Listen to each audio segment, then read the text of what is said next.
بسم اللہ الرحمن الرحیم۔ السلام علیکم۔ ابن اسحاق نے بیان کیا ہے کہ دشمن خدا ابو جہل بن ہشام حضور پاک صلی اللہ علیہ وسلم سے سخت دشمنی اور بغض رکھتا تھا۔ اللہ تعالیٰ نے حضور اکرم صلی اللہ علیہ وسلم کے ذریعے ابو جہل کو کئی بار ذلیل اور رسوا کیا۔ یہ آپ صلی اللہ علیہ وسلم کے معجزات تھے۔ ابن اسحاق نے کہا کہ مجھ سے عبداللہ بن ابو سفیان ثقفی نے بیان کیا، عراش کی بستی سے ایک شخص اونٹ لے کر مکہ آیا۔ ابو جہل نے اس سے اونٹ خرید لیے، پھر قیمت ادا کرنے سے انکاری ہو گیا۔ عراشی مایوس ہو کر قریش کی مجلس میں آیا اور ان سے مدد مانگی۔ اس نے کہا، قریش کے لوگوں میں ایک اجنبی مسافر ہوں اور ابو الحکم بن ہشام نے میرا حق مار لیا ہے، کون سا شخص مجھے میرا حق دلائے گا؟ اس وقت حضور کریم صلی اللہ علیہ وسلم وہیں ایک گوشے میں تشریف فرما تھے۔ اہل مجلس بھی سبھی منکرین حق تھے۔ انہیں شرارت سوچی تو انہوں نے عراشی سے کہا، کیا تم دیکھ رہے ہو وہ شخص جو کونے میں بیٹھا ہے وہی تمہارا حق تمہیں دلا سکتا ہے۔ دراصل سرداران قریش جانتے تھے کہ ابو جہل حضور کریم صلی اللہ علیہ وسلم سے سخت عداوت رکھتا ہے۔ وہ حضور کریم صلی اللہ علیہ وسلم کی چاہتے تھے اور مسافر سے مذاق کر رہے تھے۔ عراشی رسول صلی اللہ علیہ وسلم کے پاس پہنچ گیا اور جا کر کہا، اے اللہ کے بندے، ابو الحکم بن ہشام نے میرا حق مار لیا ہے اور میں اجنبی ہوں۔ ان لوگوں سے میں نے پوچھا کہ مجھے میرا حق کون دلا سکتا ہے تو انہوں نے آپ کی طرف اشارہ کیا، بس آپ میرا حق مجھے دلا دیں، اللہ آپ پر رحم کرے۔ آپ صلی اللہ علیہ وسلم اسی وقت کھڑے ہوئے اور اس کے ساتھ چل دیے۔ قریش کے لوگوں نے دیکھا تو اپنے میں سے ایک شخص سے کہا، اے فلاں، ان کے پیچھے جا اور دیکھ کر آ، کیا تماشا بنتا ہے۔ حضور صلی اللہ علیہ وسلم اجنبی کو ساتھ لیے ابو جہل کے دروازے پر پہنچے اور دستک دی۔ اس نے پوچھا، کون ہے؟ فرمایا، میں محمد صلی اللہ علیہ وسلم ہوں، ذرا باہر نکلو۔ ابو جہل باہر نکلا تو اس کا رنگ اڑا ہوا تھا اور یوں معلوم ہوتا تھا کہ اس کے جسم میں روح نہیں ہے۔ آپ نے فرمایا، اس شخص کا حق ادا کر دو۔ ابو جہل نے کہا، بہت اچھا، میں اس کا حق بھی ادا کرتا ہوں۔ گھر کے اندر داخل ہوا، رقم لے کر آیا اور عراشی کے ہاتھ پر رکھ دی۔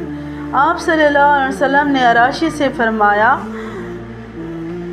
اچھا بھائی، خدا حافظ، اور آپ چل دیے۔ عراشی قریش کی مجلس کے پاس سے گزرا اور ان سے کہا کہ اللہ تعالیٰ آپ کو اس کی جزائے خیر عطا فرمائے۔ خدا کی قسم، وہ بڑا عظیم آدمی ہے، اس نے مجھے میرا حق دلا دیا۔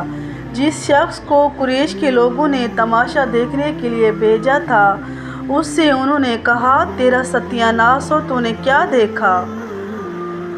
اس نے کہا، میں نے عجیب ترین معاملہ دیکھا کہ خدا کی قسم، جو ہی محمد صلی اللہ علیہ وسلم نے اس کے دروازے پر دستک دی اور وہ باہر نکلا تو میں نے دیکھا کہ اس کے جسم میں گویا جان ہی نہیں تھی۔ محمد صلی اللہ علیہ وسلم نے اس سے کہا کہ اس شخص کو اس کا حق ادا کر دو، تو بغیر حیل و حجت کے اس نے اس کا حق ادا کر دیا۔ تھوڑی دیر بعد ابو جہل مجلس میں آ پہنچا تو لوگوں نے اس سے کہا، تیری تباہی ہو جائے، تجھے کیا ہو گیا تھا؟ خدا کی قسم، تو نے جو حرکت کی اس کی تو ہمیں کبھی توقع ہی نہیں تھی۔ ان کی باتیں سن کر ابو جہل نے کہا، تمہاری بربادی ہو جائے، خدا کی قسم، جو ہی محمد بن عبداللہ نے میرے دروازے پر دستک دی اور میں نے اس کی آواز سنی تو میرے اوپر رعب طاری ہو گیا۔ پھر میں نے دروازہ کھول کر باہر نکلا تو کیا دیکھتا ہوں کہ اس کے سر کے اوپر فضا میں ایک سانڈ اونٹ معلق ہے۔ اس اونٹ جیسی کوہان گردن اور دانت میں نے کبھی کسی اونٹ کے نہیں دیکھے۔ خدا کی قسم، مجھے یوں محسوس ہوا کہ اگر میں نے انکار کیا تو وہ اونٹ مجھے کھا جائے گا۔ حضرت عباس بن عبد المطلب رضی اللہ تعالیٰ عنہ سے روایت ہے، آپ کہتے ہیں، میں ایک دن مسجد حرام میں تھا، ابو جہل ملعون آ گیا اور کہنے لگا کہ میں نے اللہ تعالیٰ کی نذر مانی ہے کہ اگر میں محمد صلی اللہ علیہ وسلم کو سجدہ کی حالت میں دیکھوں گا تو معاذ اللہ اپنا قدم آپ کی گردن پر رکھوں گا۔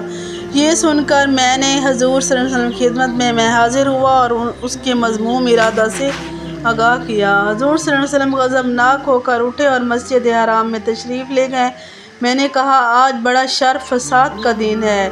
حضور صلی اللہ علیہ وسلم نے وہاں جا کر سورہ علق کی تلاوت شروع کر دی۔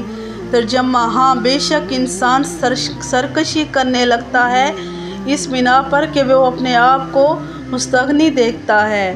کسی نے ابو جہل کو کہا یہ محمد صلی اللہ علیہ وآلہ وسلم ہیں۔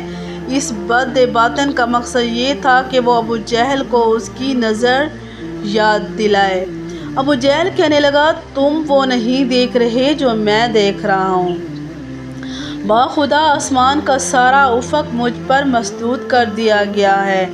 جب حضور صلی اللہ علیہ وسلم اس سورت کی انتہا تک پہنچے تو آپ نے سجدہ کیا۔ امام بخاری سے روایت منقول ہے کہ ابو جہل نے ایک دن کہا اگر میں محمد صلی اللہ علیہ وآلہ وسلم کو کعبہ کے پاس نماز پڑھتے دیکھتا تو میں معاذ اللہ اپنے پاؤں سے ان کی گردن کو پامال کروں گا۔ جب اس کی یہ بات حضور صلی اللہ علیہ وسلم تک پہنچی تو حضور صلی اللہ علیہ وسلم نے فرمایا اگر اس نے ایسا کرنے کی جرات کی تو فرشتے اس کو پکڑ کر اس کے ٹکڑے ٹکڑے کر دیں گے۔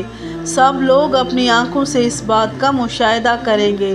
ایک روز حضور صلی اللہ علیہ وسلم خانہ کعبہ کے پاس نماز پڑھ رہے تھے تو یہ مغرور کہنے لگا کیا میں نے تمہیں یہاں نماز پڑھنے سے منع نہیں کیا تھا؟ تمہیں معلوم نہیں کہ جتنے میرے دوست ہیں اتنے اور کسی کے نہیں؟